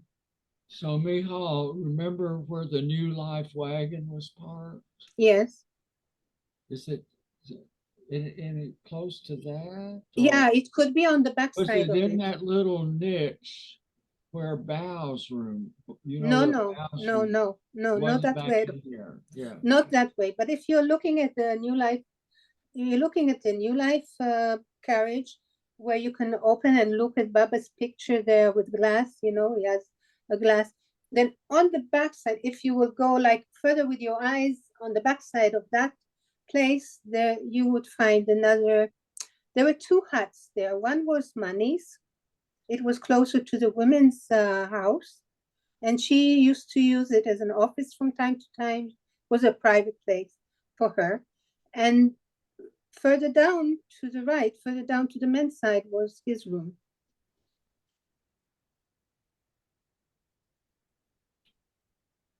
Yeah, that's what I remember when I was there. But it's it's not a room that people used to go visit, because he either was in Too Mandali much. home, or the Indian men used to go there to listen to his talks. I think I had the occasion to be in his room a few times over my visits at Meherazad. And no, I couldn't tell you where it was at this point. I don't remember. So that's good that you can remember that. I do Yeah. remember when I was there in 88, my first trip to India. I'll tell you, when I did go see him in his room, he touched my heart and helped me so much. Just his presence and his love, like you said, his gentle, non-judgmental, very precious flavor of Baba's love coming from Bal. Very unique, Baba's love coming through all the mandalis. So this was one version of it. And I remember being in his presence, and he was like, "Oh, I have something for you." And he comes over with a piece of chocolate cake. And he said, yesterday we were celebrating the new life, and with the mandali, and I thought of you, and I brought this for you. And I looked at him and I said, "Oh my goodness." I said, "Bal Natu, I can't have the sweets." I'm not supposed to have sweets, but of course I didn't want to refuse him, so we cut it in half. I said, "Here, you take half, and we'll share it." And so we did. And then he goes and he gets some, I don't know, some nuts, and he offers them and he gives them to me. And so he says, yes, so that is what love does. It shares. That is so precious. Very Wow. sweet. Oh, Very wow. sweet. And I don't know. I used to tell him my dreams. One time I told him one long detailed dream and he said, well, I'll tell you what that one means the next time you come back if I'm alive. Oh, Baba. And he was alive, but over here, me, I forget. I forget to bring it to his attention that dream. So I didn't get the meaning from him anyway. But yeah, he was so sweet. And he also corresponded with me. If, we wrote back and forth. Occasionally he would send me conversations from the book that he was, going to print or whatever. He would send me certain ones, I'm sure specifically to help, to give a little push or something. Oh, Very, very special. lovely person. He corresponded with you. You've saved those correspondences. Yeah, wow. Wow. That's It amazing. is. It Wow. is Wow. special. Yeah. I've got to let some Anyway, animal. I'll be right back. My animals are needing to go out. I'll be right back. okay. Yeah, so that's it. I do appreciate him so much, and I think about him. Yeah, be nice to read more of his books now. What does. year did he pass? 2003, they said. October 7, I met him too in person. 2003. I met him too. So tell Yeah. Marsha. I don't I even just want hardly. to, I just remember taking a Marsha, I picture just of. want to say one last, because when I was there in 1996, I didn't want to forget, Monty's cremation occurred while I was there. And Bal Natu, I remember the collage I had made for Mani before she passed. I wanted to give that to her as a gift. And I had given copies to the Mandalay. He had taken a copy. He told me I'm keeping it in room number 4.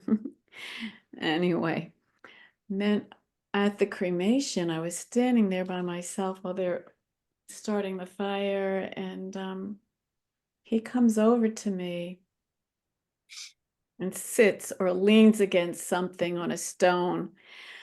And so he takes his hands and he goes like this. He waves his hands and he goes, all this is a passing show. And I think I've told many of you about that, how I felt, how detached he was. This was Mani's creation, Baba's cremation, Baba's sister. And I thought, wow, he's so detached. So I suppose that's a big lesson, all this is a passing show. And I never forgot that, or the way he treated me with such kindness and gentleness and love, like Mikhail said. That is So very go ahead, precious. Marcia. I just wanted to remember that. I just want to comment that it's very precious that you also been to Mani's cremation. That's a very great gift from Baba. To be in a cremation of one of his greatest Mandali. Very And few. Bal Natu, actually, before we took Mani's body on the stretcher to the Samadhi, after we were garlanding it and singing around it in Mandalay Hall, Bal Natu came out with a gift that he gave me, which just was, a big surprise to me. I believe it was, right after that, he came out and he gave me something, which was this picture of the different steps, and where it says come all unto me, and then on the bottom it's existence, surrender. I don't know the steps of, and I have that. I hung that up in in my house. But anyway, that was another surprise. He was full of surprises, wasn't he? That's very precious, darling. Very, very. Yeah. So thank you, Bal, for all the time that you spent with us and gave us your deep love for Baba. That came through so much. His longing that he had for Baba. Very deep, very profound. Anyway, they all had that in their own special way. So it's someone else's turn. Where's Marsha. Marcia? I remember taking a photograph of him with Nanucare Oh, in front of the blue bus. And we went Oh. inside the blue bus. Uh, And I don't remember too much. I just know he was really kind, and I would go there every time I went. I didn't go that much. I mean, every time I was there, I just took every trip to Meherabad abode, and I had a dog just climbed on me. so sweet, Gidget. Marsha, you Well, feeling? You feeling okay, Marsha? Well, I feel fine. I just unpacked everything in 2 days, and they're getting stuff ready to take stuff to Yes. Asheville. So Yes. remember I told you I packed so much stuff? Yes. Well, I think I must have, because I was packing with direction from Baba, and I just took so much stuff, and then I had all the packing stuff, so I packed up a huge Tupperware of everything that I had medicine and extra gloves and masks and Wonderful. clothes and Wonderful. snow pants and Wonderful. coats and stuff. So that's what I've been doing. So Beautiful. I'm so tired though. What? Mm. But something, I don't even care if I go out. I keep thinking I should go there somewhere and do something, and I could stay here in this place forever and just order food out and not go anywhere. But I keep saying, I want to go out, and I just, and I'm saying, why am I rushing? I don't have to do anything. It's because I'm exhausted, Right. I think at this point, folks, I'm going to stop recording as we've gone on You for. I just recording want to this? say, You I just want, recording me talking all that stuff? Can you go I back? just want to say something about the Bal Can Natu you with take this. that off? No. Did I sound?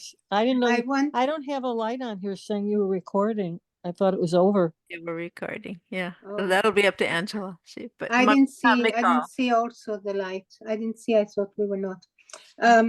I just want to say one last thing that I I tried didn't to see say it either. before. Yeah, that I tried to say before was that Baba used to work his Mandali men to the bone, and he didn't give them any experiences. But then all of these hippies came with all their stories that they saw Baba, and Baba was talking to them, and they're talking to Baba. And they thought these people are a bit kooky. They didn't know what to do with that. They didn't know how to receive that, because they lived with Baba and there was no experiences, and suddenly all these people. We saw Baba, he appeared, he talks to us, he plays with us, and they didn't know what to think about it. So the first Mandali that wrote such like stories was Bal Natu. He was the first Mandali himself that writes in the intimate stories that Baba is coming and appearing and talking and disappearing and all that. So it could be received as if it was a story, as if it was an if story. How do you call it? On imagination. But it could be that Baba was appearing to him in these stories that he's talking about. So the second one who did that was Bauji in his awakenings, when he was sick and he was so desperate and so sad that Baba did not take him. He took Alobai, didn't take him, and he was so sick, and probably the medications were affecting him in a bad way. Then Baba started appearing to him in the awakenings, either with a voice telling him within himself, or sometimes even appearing. But the first one who dared to write about these things, apparitions of Baba, was Bal Natu. Of course, he wrote it as if it's how do you call it, imagination. But I don't know. I'm not sure that Baba did not appear actually to him, and that some of the stories come from true experience of his, of Baba appearing to him when he was very weak, because many of these stories are that he's weak or dejected, or people are not behaving to him, or he's hurt in his heart, and then Baba comes to appease him and to soothe his heart and to give him strength and give him belief. So I'm not sure that some of these stories are not true. And of course, Baoji's stories are truly true, because Baoji never expected Baba to appear to him and didn't need that kind of support. But when he was so feeling bad, he was so feeling so down, then Baba just came, and in this way he kept his spirits up and allowed and helped him pass through this period and go into being the last mandali left of Baba, which did so much good to all of us. So that's what I wanted to say about the intimate conversations. Mm-hmm. Yeah. That's true. That was, yeah, I kind of wondered about that, if it was real or what, but yeah, it is what it is. Okay. I think I will say thank you, beloved Baba, for this wonderful man and our opportunity to see you, to know you through him. But thank you for what a gift. Bal Natu was. Jai Baba. Tar Meher Baba Ki Jai. And I'll end the recording now. And you can talk to Angela.